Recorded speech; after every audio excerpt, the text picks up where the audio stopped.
Hello guys, welcome to our podcast today. Matthews Talk. This time we're going to talk about an inspiring figure in Indonesian culinary, Bondan Winarno. Joining me, Anissa. Today are my friends, Dinar, Hansa, and Sasa. Let's dive right in.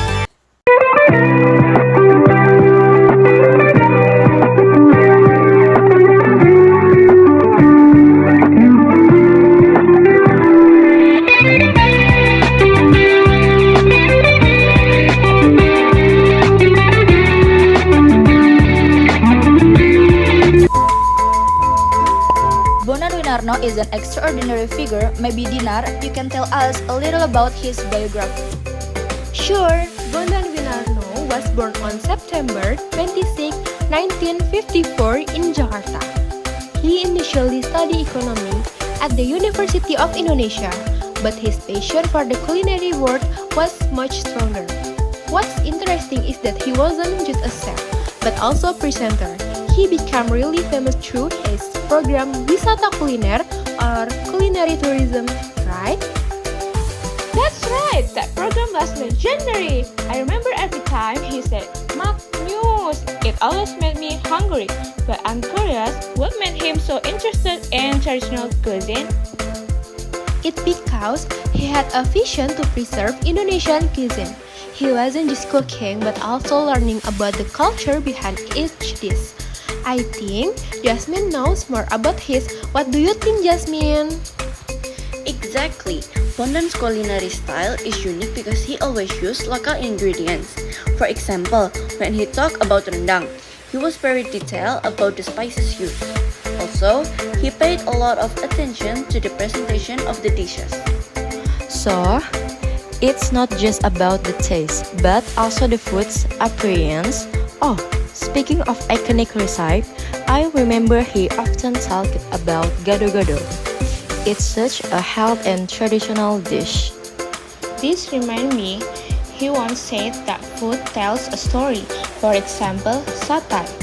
Each region in Indonesia has its own version of satay. Why do you think that is? Because food is so closely tied to culture, Bondan loved to explore the stories behind the food, making each dish feel more personal. So, from the Wisata Kuliner program, its impact was huge, right? Hansa, what do you think about its effect on the culinary world? Clearly, he made us appreciate traditional cuisine more. Many people who might not have known about regional specialties became curious. He was also very active on social media promoting Indonesian food. It's become culinary tourism destination because of that program. Cities like Padang, Yogyakarta, and Makassar have seen an increase in tourists coming specifically to try the local food. He also taught us not to be afraid to explore regional dishes, even trying to cook them ourselves at home. With everything Bondan has done, his legacy must be huge. Jasmine, what do you think his greatest legacy in the culinary world is? One of his legacy is the preservation of traditional recipe. He made sure this recipe didn't get lost over time. His cookbook, 100 Indonesian Traditional Dishes, has become an important reference. Yes, and he also inspired young chefs to explore traditional dishes with a modern twist. That's such an incredible innovation. Absolutely. Bondan often collaborated with other chefs, which led to even more innovation in Indonesian cuisine. And let's not forget, he also promoted Indonesian food to the international stage. Speaking of awards, Bondan has received a lot of recognition. Sasa, what awards has he received? One of them is the Gourmand Awards for his book focused on street food. He also received the Lifetime Achievement Award at the Ubud Food Festival in 2018. This award shows how significant his contribution has been to the culinary world.